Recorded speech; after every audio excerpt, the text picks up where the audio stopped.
Bienvenidos a Conversaciones Convergentes. Estamos aquí en el Salón Dorado del Teatro Colón, en la ciudad de Buenos Aires, donde vamos a charlar hoy con Alejandro Bongiovanni. Alejandro es abogado, máster en Derecho y Economía y diputado nacional del Bloque PRO. Alejandro, ¿cómo va? Muy bien, muchas gracias por la invitación.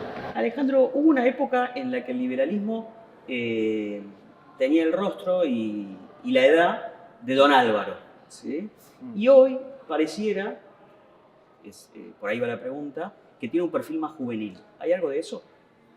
Sí, y en el medio hubo una época, que perdóname que te la meta, pero es un poco la que me tocó a mí, que fue en la que ser liberal era muy demonizado. A mí me agarra la época de la Universidad de Rosario, la Universidad Nacional de Rosario, la UBA Rosarina. Si me escuchan los rosarinos diciendo la UBA Rosario, ¿no? Pero en la Universidad Pública de Rosario, posmenemismo, el neoliberalismo, estoy diciendo cómo era la narrativa desde ese entonces, como una continuidad de la dictadura, Martínez de Hoz, el golpe cívico-militar, Menem, y todo el que era llamado liberal, que nos gustaban las ideas del libre mercado. Estaba con Videla. Sí, yo me acuerdo del profesor de sociología, que en paz descanse, de Franisevich, que en discusiones muy interesantes que había, pues también es eso, que también lo digo, las discusiones en la universidad pública eran muy abiertas, se podía discutir, pero el profesor te decía, bueno, pero vos estás de acuerdo con Videla. Y dice, pero ¿qué tiene que ver Videla con el liberalismo? Y bueno, uno se allanaba y decía, bueno, ya está, tampoco voy a dar esta lucha. O por ejemplo, y perdón si me pongo un poco autorreferencial, pero son cosas biográficas que me dejaron marcado, fíjate que todavía las recuerdo. Veíamos economía política en la Facu, y el libro del manual de referencia era Las venas abiertas de América Latina, un libro de un poeta. O sea, no de un economista político, no de un político que hacía economía, no de un filósofo político, de un poeta, Eduardo Galeano. Entre paréntesis, para mi gusto decimos mal poeta, pero eso es completamente subjetivo. Un libro que después, antes de morir, Eduardo Galeano repudia él mismo. Dice, la verdad, cuando escribí este libro no tenía la más pálida idea de nada. Un libro poético que hablaba de una América Latina a la que le succionaba las venas que eran representadas por sus recursos naturales, la potencia, colonialismo, imperialismo, bla, bla, bla. Y ese era el texto con el que nosotros cursábamos economía política. Entonces, sí, es cierto, hubo un Álvaro que yo no conocí ni llegué a ver, que siempre los mayores te dicen, no, el verdadero liberalismo, la UCD y demás. Yo no viví eso, yo viví la época de demonización, digamos, del liberalismo, en el que los que éramos liberales nos manteníamos en grupos pequeños. A ver, tampoco voy a ser una víctima, vivíamos en democracia y uno podía decir lo que pensaba, era solamente un poquito de escarnio moral. Quizás no te iba bien, demasiado bien a la noche en las fiestas de la universidad si decías que era liberal, pero más allá de eso no pasaba nada. Y la sensación de minoría, de muy minoritario. La sensación de minoría, sí, de club, éramos como un poco los troscos, digamos, pero del liberalismo. De autores que hoy la gente habla de Hayek. Hayek no era tan marginal. A Hayek le dieron un premio Nobel en 1974, si no me recuerdo. ¿Sí? Hayek, bueno, premio Nobel, no era tan marginal. Pero como que se habla de Rothbard ahora. Que dicho por eso no es un autor de los que más me gusten, ni mucho menos, ¿no? Pues ya va una versión que se llama anarcocapitalismo, que sí, porque querés después la discutimos. Pero que se hable de Rothbard, que era un autor marginal, en una tribu marginal como éramos nosotros, es un montón. Entonces, sí, lo que estamos viendo para los liberales es muy sorprendente. Pero digo, esto que se instala un poco en la agenda política, en el discurso político, de que el presidente Milei llega a la presidencia justamente porque logró entrar en los jóvenes y que el liberalismo hoy es un tema de jóvenes. ¿Eso es relato o hay algo de sustancia? No, yo creo que hay bastante de sustancia. En primer lugar, creo que porque la izquierda, hay algo de verdad. Cuando dicen, che, la izquierda se aburguesó. Y eso es un poco de verdad. No solo la izquierda. La izquierda y algunos partidos más establecidos también. Cuando vos decís, che, mirá las juventudes de los partidos más importantes. Y eran todos, que no era funcionario público, le pegaban el palo. Entonces, pero la izquierda también se aburguesó demasiado. Y para mi gusto se pasó un par de pueblos con agendas que ya eran como demasiado estrafalarias para el promedio de la sociedad. Y no estoy diciendo que en el promedio está la virtud, ni mucho menos. En el promedio de la sociedad puede haber defectos y cosas horribles. Pero vos ponés el agua en el medio del PC. Y bueno, la verdad que quizás la agenda de las infancias trans, por ponerte un emblema de la izquierda de hace muy poquitos años, que nos ponía como bandera casi de prioridad uno eso. Entonces como que se olvidaron un poco del representado. También perdieron a las clases trabajadoras, que eso es muy, muy llamativo. El sujeto electoral de la izquierda terminó siendo un empleado público, entonces ahí perdieron. Y en los jóvenes es verdad que un discurso muy aburguesado, que se había vuelto muy naftalínico, y además, y esto ha sido virtud de algunas derechas, pero también de otras izquierdas de otros países, el lenguaje de las redes. Acá Milei, no sé qué otro político interpretó mejor el lenguaje de las redes. De nuevo, no le estoy diciendo como algo virtuoso el lenguaje de las redes. El lenguaje de las redes tiene mucho de maniqueo, de poco civilizado. Pero ha sido eficiente. Pero es eficiente. Entonces, me parece que acá Milei lo interpretó como nadie, el lenguaje de las redes. Y hemos tenido la suerte, yo digo, para mí es la suerte, después, si querés hacemos matices, pero hemos tenido la suerte de que un outsider que nos ha tocado, podría haber venido un outsider de izquierda, como irrumpió, por ejemplo, Boric, un muchacho de 36 años, que sobre todo florece a partir de incendios en Santiago de Chile por el aumento de un pasaje en el subte. del subte. Podría haber tocado un líder de derecha un poco más extremo. Y me dijo, che, pero Milei no te parece extremo. Bueno, lo podemos discutir. Al menos ahora, en la agenda ahora no. Quizás los anticuerpos para eso son que tenemos problemas muy económicos, entonces hoy hay que ocuparse de lo económico y mañana veremos si eso florece o no. Bueno, nos tocó un outsider que cree en el libre mercado. Y la verdad es que hoy los problemas de Argentina, para mí, y puedo estar equivocado y admito respuesta en contrario, son sobre todo económicos. Son sobre todo de peso del Estado en la economía, de peso del Estado en el ciudadano, de regulaciones excesivas, de negocio tras negocio tras negocio. Digo, bueno, después hay toda una agenda social que me mantiene así un poquito en vilo y que estoy mirando de reojo a ver si se convierte en agenda de gobierno o es solamente fulbito para una tribuna que a él le gusta, digamos, a la que a él le gusta hablar. Me fui completamente por las ramas. No, perfecto. Vamos a volver al tema de las reformas porque quiero recorrer algunos de los capítulos que se puedan abordar en el cortito tiempo que tenemos. Pero antes, siguiendo con el liberalismo, ¿cuántos liberalismos hay? Varios. O sea, el liberalismo no es... no tiene un libro, no hay una Biblia. No hay el capital. No hay exacto, no es como el marxismo, que igual viste que después el marxismo utópico, el marxismo científico, pero el liberalismo es más complejo todavía, porque el liberalismo es más una pulsión hacia la libertad individual. Entonces, vos tenés desde anarcocapitalista, que para mí es una visión un poco adolescente. La abolición del Estado. La abolición total del Estado, cualquier interferencia del Estado, el semáforo es una cosa intolerable. Tenés miniarquistas, a lo Nozick, que es uno de los intelectuales más importantes del siglo pasado, que discutía con Rawls, otro de los intelectuales más importantes del siglo pasado. Tenés un un socialliberalismo, que a mí no me gusta demasiado, yo soy más un miniarquista. Pero hay distintas visiones que además se justifican por distintas cosas, como toda filosofía política. Vos podés ser más subjetivista, más objetivista, más kantiano, más utilitarista de reglas, no utilitarista de conducta. Entonces, hay un abanico muy grande y está bien que así sea, porque para mí el liberalismo es una aproximación hacia el fenómeno social. No tiene todas las respuestas. De hecho, ¿sabes por qué yo soy liberal? Porque yo considero que no tengo todas las respuestas y que mi pretensión de tener todas las respuestas es imposible. Entonces, ante la duda, quiero que la gente tenga más libertad. Porque si yo tuviese todas las respuestas, diría, che, bueno, te voy a obligar a ser feliz porque yo sé lo que es mejor para vos. Como nadie tiene ese conocimiento, démosle libertad a la gente, a que voluntariamente arregle su vida social, su vida familiar, su vida laboral, su vida empresarial, su vida comercial. Y ese espectro liberal, podríamos llamarlo así, ¿no? De variantes y matices, ¿puede consolidarse en una fuerza política? Bueno, estamos viendo esto. O sea, Mises lo dice en un libro que se llama Liberalismo Fundamental, de principio del siglo pasado. No existe tal cosa como la realización del ideal liberal en un gobierno. Nunca pasó, nunca va a pasar. Entonces voy a decir, hay gobiernos con más proclives, más materialización de libertades y otros con menos, pero no existe la realización última porque la libertad es un ideal casi regulativo, digamos, es un horizonte hacia donde apuntar, no terminás nunca de llegar.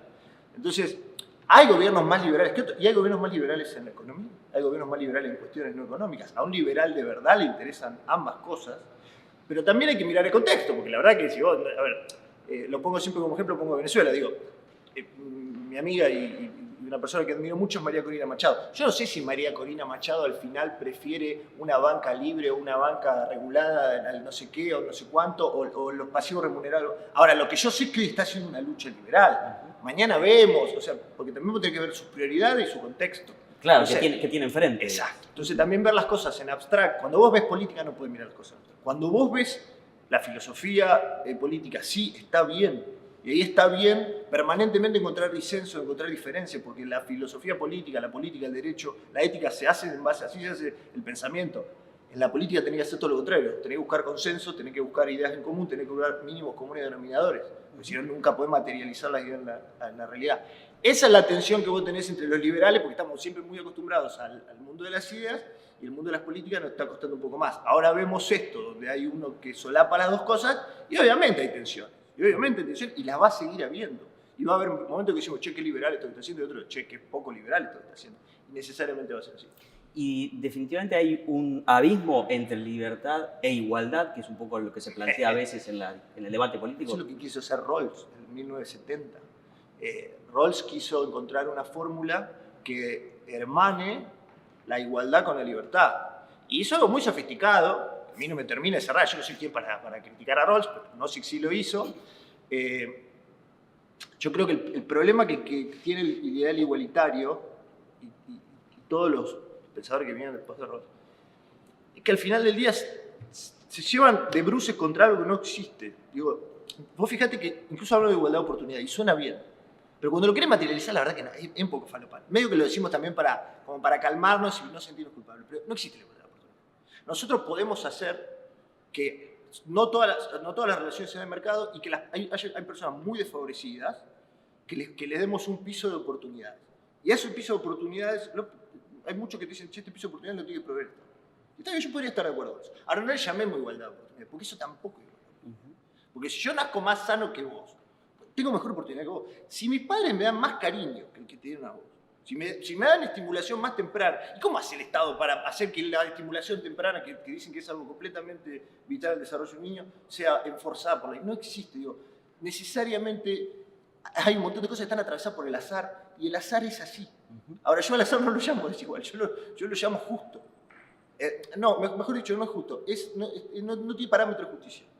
Digamos, que caiga un rayo y vos te parta tu casa, no es ni justo ni injusto. Es fáctico. Es fáctico, no tiene un parámetro moral encima. Entonces digo, creo que podemos pensar un estado de las cosas donde a un piso, le demos un piso de oportunidades, a los menos desfavorecidos lo podemos someter a decir, bueno, esto es lo que tenemos que darle, la educación, la salud, lo que sea. Yo estoy dispuesto a esos debates, me parecen buenos debates.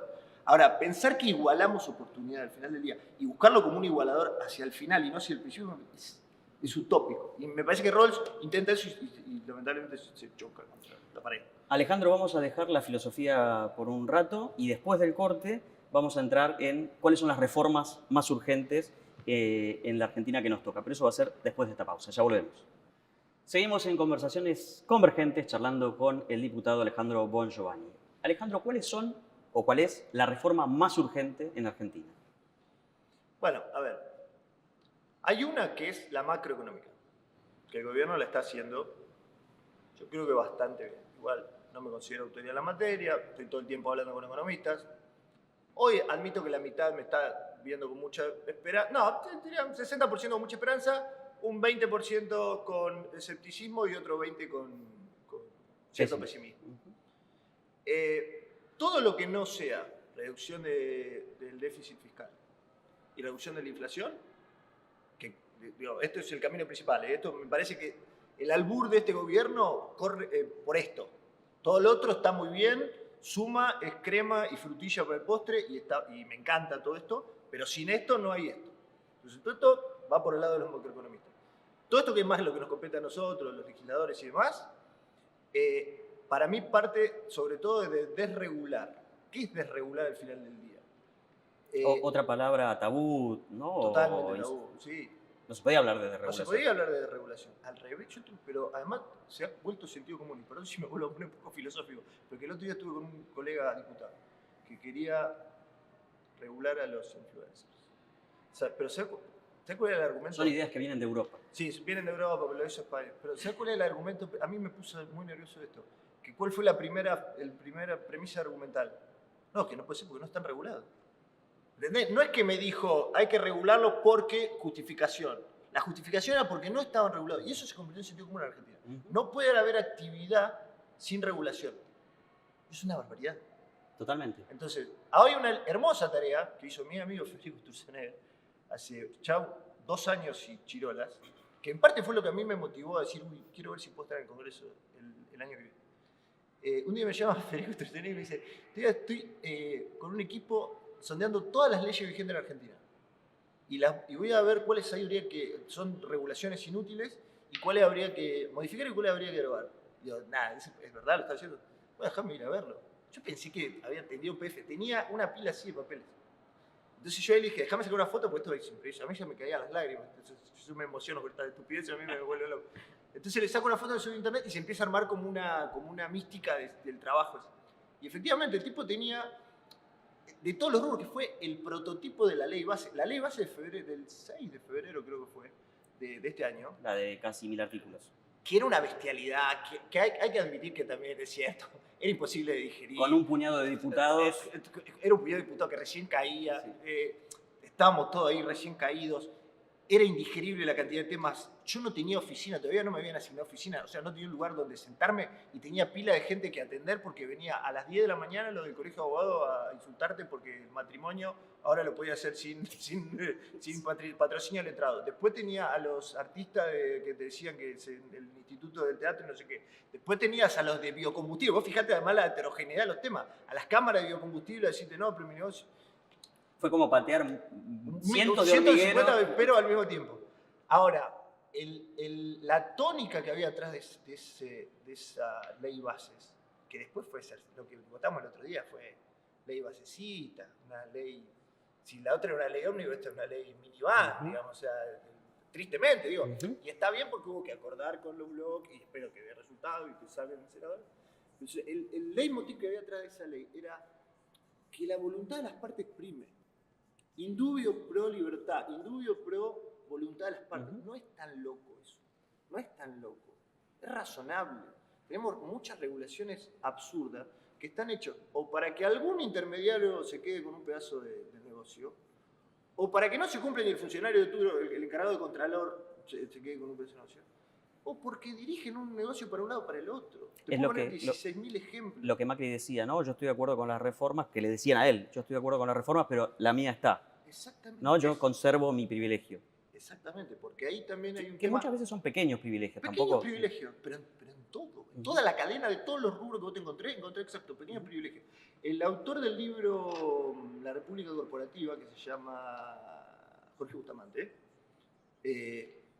dice que algo buenísimo. Dice, acá en la Argentina no es tanto el problema los negocios ilícitos, son los negocios lícitos el problema. Y es verdad, te dan un sobrecosto impresionante. Entre paréntesis, y perdón que me pongo literario.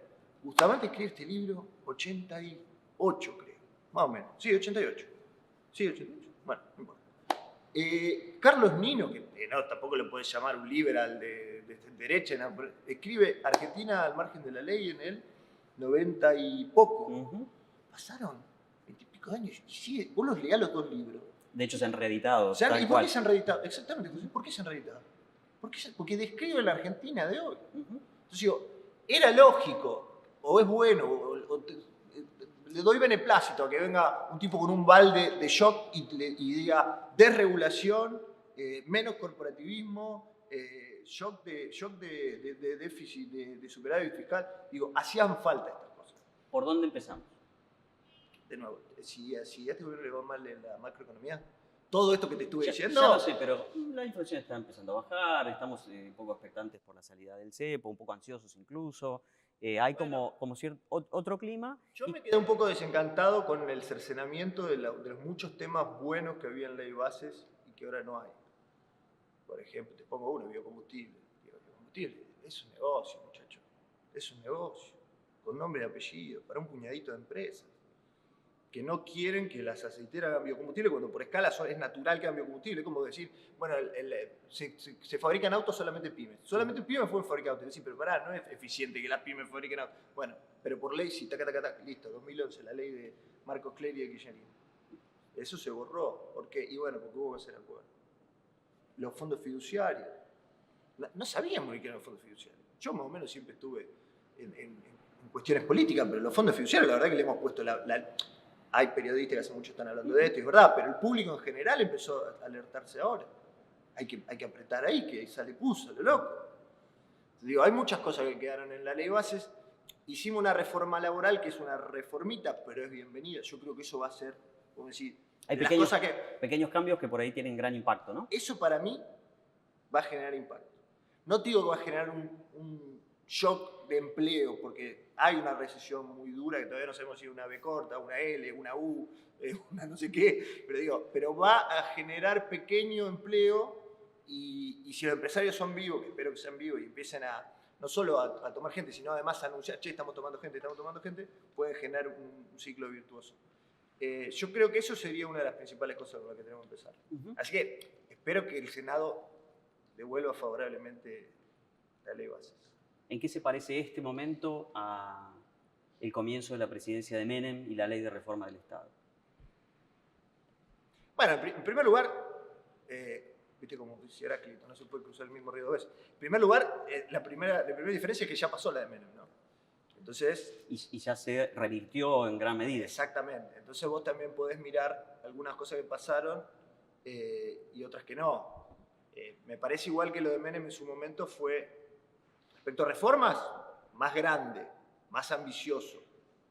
También es cierto que lleva poco tiempo este gobierno. Entonces estamos jugando a un gobierno que recién empieza. Menem se comió una hiperinflación, sí, ¿no? De hablando. Exactamente. Los primeros años de Menem fueron bien difíciles, ¿no? No, y yo creo que también el presidente está mirando mucho lo que fue la presidencia de Macri, que también tuvo una vocación reformista y menor probablemente, más Macri hablaba de reformismo permanente, ¿no? Que Exactamente. era otra versión del Era gradualismo. gradualismo, que o sea, tenían una vocación de reforma, probablemente tenían un camino también en mente, pero mucho más pausado, suponiendo, quizá con inocencia, no lo sé, pero que iban a encontrar cierta benevolencia del otro lado, porque iban a encontrar cierto espíritu cívico. Nosotros en el PRO esto no lo dije yo, lo dijo alguien, no sé quién lo dijo del PRO, si no te lo diría, porque era una frase muy buena, que dijo, nosotros en el PRO intentamos ser la oposición que hubiésemos merecido tener. Me parece una frase buenísima esa. Me suena Ritondo. Puede ser, Cristian. Sí, creo que fue Cristian. Y si no, Cristian, te estamos tirando un nombre.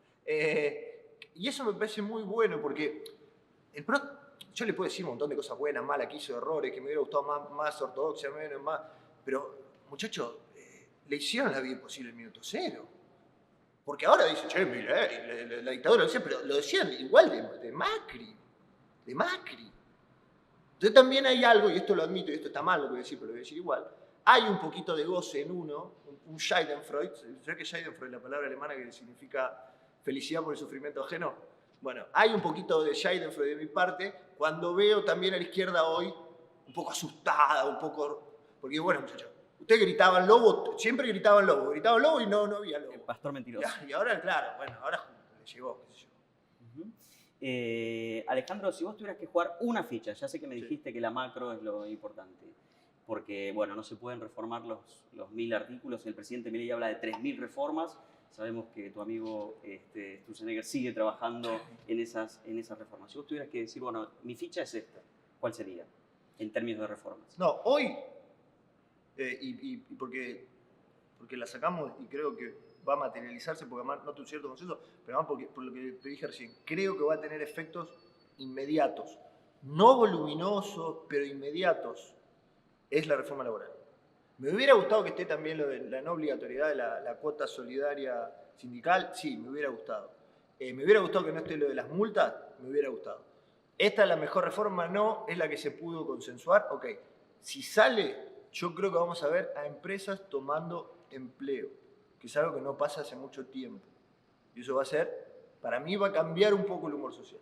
Así que yo apuesto mucho a esa reforma. Además, bueno, porque también la hemos trabajado en conjunto con Vero Racini, una diputada amiga y demás. Y ya que estamos con en el capítulo sindical, ¿obras sociales? Importantísimos. No. Vamos a eso. Hay todo un capítulo. Como te digo, se han tocado un montón de cosas y hay omisiones muy notables también. Te nombro otra. El régimen de Tierra del Fuego. ¿Hasta cuándo nos vamos a hacer los tontos con el régimen de Tierra del Fuego? Con este nivel de carestía.